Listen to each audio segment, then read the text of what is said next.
Okay, welcome everybody to the Wigton Residents meeting. I'd like to thank Elsa Brayley and Brian Patterson from Home Group for coming to the meeting on such a wild night. So they're going to explain about the buildings that they're proposing on the field just behind us and things. So without further ado, we are filming the meeting tonight. So because we've got people with questions and people who wanted to see what was going on tonight, so we are filming it. So to the agenda, was there any apologies? No.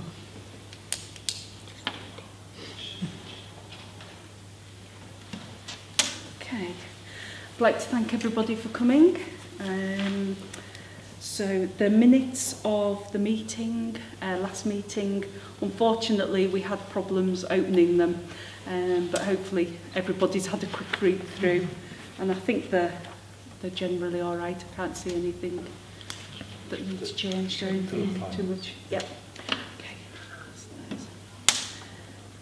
Okay. Okay, correspondence. I don't think we've had any correspondence at all since the last meeting, have we? So, okay, I'm going to change things around slightly so that home housing can deal with what they're going to deal with, and then hopefully we can let them go back out into that wild weather before we have the rest of the meeting. So welcome, thank you very much for coming to explain what you're going to be doing with the field at the back of us. And I'll leave you to explain a little bit. Yep. Okay. So I'm Elsa Brayley. I'm Head of Development and Delivery for Home Group in the North West. So it's my team that do the development of new housing across Cumbria. Brian, my colleague, he's responsible specifically for the Wigton scheme. He's got other schemes as well, but so he knows the detail about the actual scheme better than I do, so you can answer those questions. So just to give you a bit of a background about us, in case anybody doesn't know us, Home Housing Association are a registered home group, a registered provider of affordable housing. So we're a social landlord, and we have a lot of stock in Wigton already. We have about 10,000 rented houses across Cumbria currently, and that's what we do. We're a registered charity. The political environment's changed the way that housing associations work, and so to continue to grants limited in terms of the funding that we get to build social housing. So if we want to continue developing social housing, the only way we're able to do that is to bring in another source of income to cross-subsidise those houses. So we looked at a few different ways of doing that, and because we're a house builder, it seemed sensible to build housing for sale as a sort of cross-subsidy. So we started building housing for sale. So we build both, our ambition is to build 10,000 homes across Britain in the next 5 years. And the work in Cumbria is part of that, but we're a national organisation. So we try and build one affordable product for every open market house that we build. So basically the total income that we get from open market housing for sale goes straight into delivering additional affordable rented housing. So although we're acting like a house builder, our profits are recycled into delivering housing for rent. So that's a bit of background about us. We've just started housing for sale in Cumbria. Whilst we've done it in other parts of the country, we're just getting our first few developments off the ground in Cumbria. We've got a site in Maryport we're looking at, got a couple in Carlisle, and we've got the opportunity to look at the Hopes auction site in Wigton, which we thought was an ideal site, being so close to the town centre. It seemed to make sense for housing on that site with it being in the town centre. And we're quite interested in putting a proportion of bungalows on there because we thought it was a good link through. So we've been working up that scheme, looking at how many units we could get on there.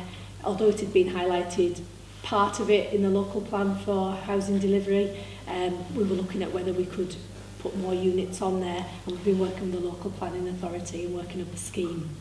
So we've done a lot of sense checking, we've done a lot of sort of due diligence work, looking at the sort of levels on the site and any constraints and any issues that limit the number of units we can get on there. We've been talking to highways and drainage about dealing with the access in there and dealing with the surface water and the foul drainage off there. So now we're in a position where we've got a layout that in principle seems to address a lot of those constraints. And now it's about coming out to the community and talking to them about the ideas that we've got. We'll be holding a full community consultation, probably in November, open to the general public. But yourselves contacted us and wanted us to come along tonight. So we've come along tonight to show you where we are at the moment and to answer any questions that you have and take on board any feedback that you have that we can consider as part of our proposal. So we have some plans which we can let you see. The other thing, just to let you know, just in case it causes confusion, because we're a private housing association, we won't sell the houses under our own name. We have a sales brand called Persona. So when you see the properties marketed, and potentially when you see the community consultation coming out, it'll be under the Persona brand rather than under Home Group. But Persona is just a brand name of Home Group. It just differentiates the sales units from our rented stock. So we've got some plans here. I don't know, we don't have a lot. How many have we got? I've got half a dozen, I think. I'll go around and put one on each table. And you can just have a look. And what we've also brought, so we've brought some layouts, and we've brought some of the house types, so you can have a look at the type of units that we're proposing to build. So one of the things that we're about is it's about a quality of place to live.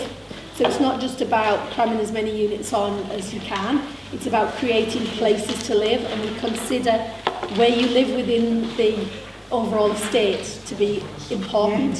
View of open space is very important because it has lots of implications around mental health and things like that. So our houses tend to be bright and light with bigger windows, quite open plan, a bit more contemporary maybe inside. And the Persona brand is part of that. So again, I'll give some of those out as well. I'm going to take one and pass them around. We haven't got many of them, but just to give you an idea.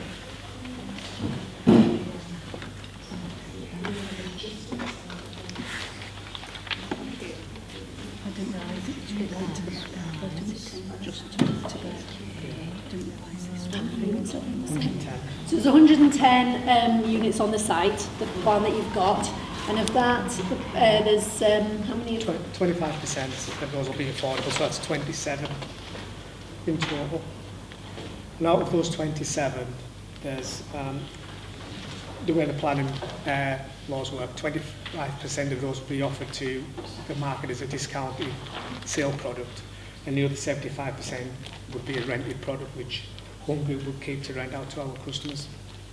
So we're doing, so obviously as I say, Home has a lot of stock in Wigton and in the surrounding villages, and we've been doing a piece of work looking at all of the areas where we have significant stock along the west coast, so from Silloth down to Millom, looking at what stock we have, how it matches the current demand for housing at the moment, and the changes in what people want from social housing, and areas where we've potentially the changes in policy around things like the bedroom tax.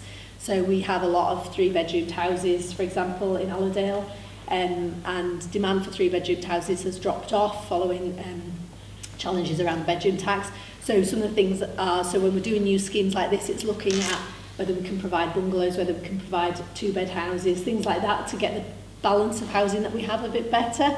And also one of the things that we're finding is demand for rural housing, particularly in the sort of Wigton to Silloth area, is dropping off dramatically. And so one of the things that we're looking about is increasing the affordable stock in Wigton, because people can't afford to live in some of those rural areas that historically would have done, because you need a car, there's no public transport.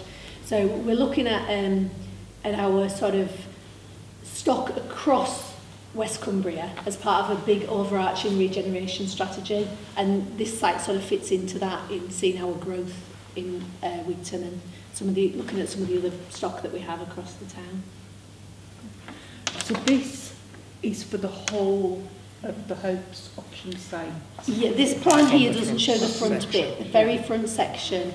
Although we would be keen to develop on that front section, we haven't secured any agreement with Hopes to buy that front section. It's the back bit that we've got. They're crammed in. It's not in terms of density. Yeah, it's not as dense as probably something like Persimmon would build. We don't build to anywhere near the densities that Persimmon would build to. You know, when you're talking about mental health and open spaces, and all our open spaces are being taken up, that is a well-used path for people who walk to relax. So in effect, you know, you're going to be walking through fields of persimmons and stories, fields of yours, so there's going to be no open spaces left in Wigton for people to walk and relax and enjoy. But there's greenery to the path. Beside the path. I mean, what we've tried to do, we try and incorporate green space within it. Here. Yeah. So there's no housing right along that path. No, but you'll get the noise and the volume and people from the houses, won't you? I know you're keen to develop it because of the road. If I walk past Springfields, I don't hear everybody driving about and everything. I just, you know, I can't see that as being a... But it's not a green open space, and we're talking about, and also there's evidence about exhaust fumes and things like that. I think one of the things that we try and do is the quality of landscaping. That's really important. So to get a high quality of landscaping, so wherever we've got public open space, it's getting a good variety and number of trees in wherever we can, and making sure that landscaping quality is the best it can be. So it's quite important when you come in. So as you say, when you come in, you look at green space or you look at a quality and you can look into the distance. We try and link our developments back into open space wherever we can, and sometimes try and open up the views out to open space where to sort of improve those sort of views out. Will you be taking all the railings and the walls and things down? Not at the moment, no. The drillings that's along the path down the side of where the beck is, they're just staying in at the moment. But from it's like from Low Moor Road down to the back. From this bottom end here, yeah, we'll keep as much of that greenage in as we can. I mean, it's quite well matured, everything down there, so it would be a shame to kind of rip it all up and just put a 6-foot timber fence up if it's a well-defined boundary already. But we'd have to take that into consideration at the detailed design stage, really. But the hope would be to keep as much of it as we can. So is the intention to have any open space, you know, for a small park, for example, for children? Because obviously these houses are going to be very much for families, aren't That's they? right, yeah. Well, it's actually part of the planning So where would you requirements. What we're thinking of at the moment, it's shown at the moment at the bottom end. What we were kind of thinking was, and I'm pleased that the trust from the Baths here is trying to tie in something together as a public amenity down that bottom end by where the Baths is. Right. So creating like a kids' play area or something down that down that part of the site, which ties in nicely with the Baths as well. You said you're going to put a access road for the Baths from the site as well.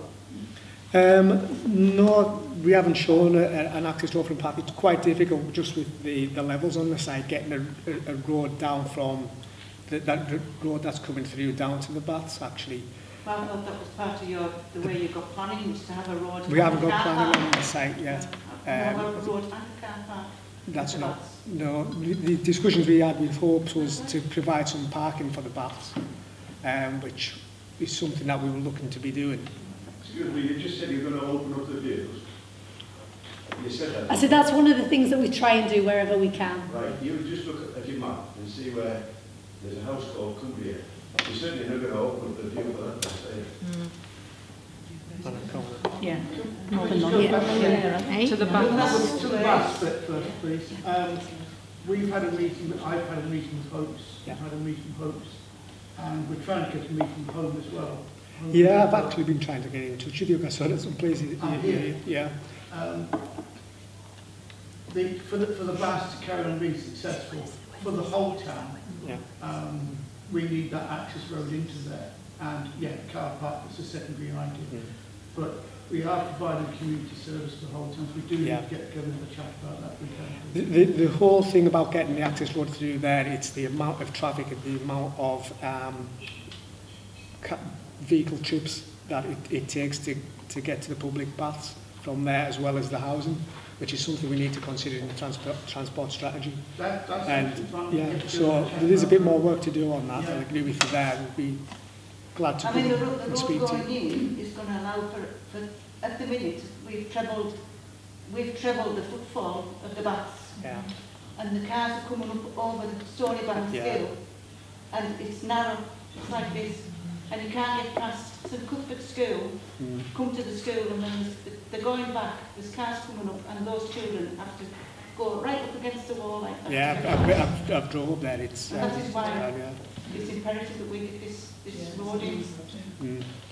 So what was the discussions you've had with Hopes about a road positioning from this side? I've actually seen the diagram that you've got here. Yeah. But with the diagram that I've seen, there is actually a sort of a way off to take you down to the car park for the baths. Yeah. And the idea is that it does bring the baths closer to the town. So because the way it is, the level of the road, it's quite a lot higher than, well, not quite a lot higher, but a bit higher than the level of the baths there now. So it has got some retention along that road. It's quite a change in level. So we'd have to have a look at that probably in a bit more detail. And see where possible road could come. Can I just ask, please, if you're actually having all these houses, whatever size they are, and having a road going into them, and going up the hill to a cul-de-sac at the top type thing, I can't see the problem with actually, you're going to have an access road presumably anyway. Am I not reading it? Yeah, no, it's just the level difference, so it's much higher. Yeah, it's getting down to the actual baths from the road that's going through. It's Can I just ask, you can say roughly there's 2 cars to every half an hour. So you've got, say on average, with the 200 cars on that stage that are coming out on that junction on Water Street. Every morning we leave at 8:30, well, between 8 and 8:30. And you can come out of Water Street, turn right by Thomas and Judy's, and you can sit there for 20 minutes. So you've got another 200 cars on there every day. Is there any way of widening the road? Which road are you talking about? The one that runs along the back of Croxton Road, the whole site. That one there. That access is terrible down there. It's terrible. You've probably noticed that. that one there. That one there. I mean, we don't control what the land on the other side of there, so we would be restricted of what we could do. The only thing we can do is design within the current highways regulations. And we have been doing some traffic counting works before the school finished for last summer actually, and all that details being put into our modelling scenario where we're looking at lengths of road and widths of road, etc. And that's... I just think you've picked that road to come out on one and now it's in Wigton. Yeah, unfortunately that is the only access we have to the site. And all the school children. I think you need to do a traffic count in the winter as well as the summer. No, it was during school time. Yeah, but in the summer, kids are walking to school more than they are at this time of year. And I think you might find, because we've done our road traffic surveys, right, yeah. And there is a big variance between times of year with Wigton, even though even in the summer it's still quite heavy traffic. Obviously today it was a nightmare and things because everybody brought their children to school in the cars and things.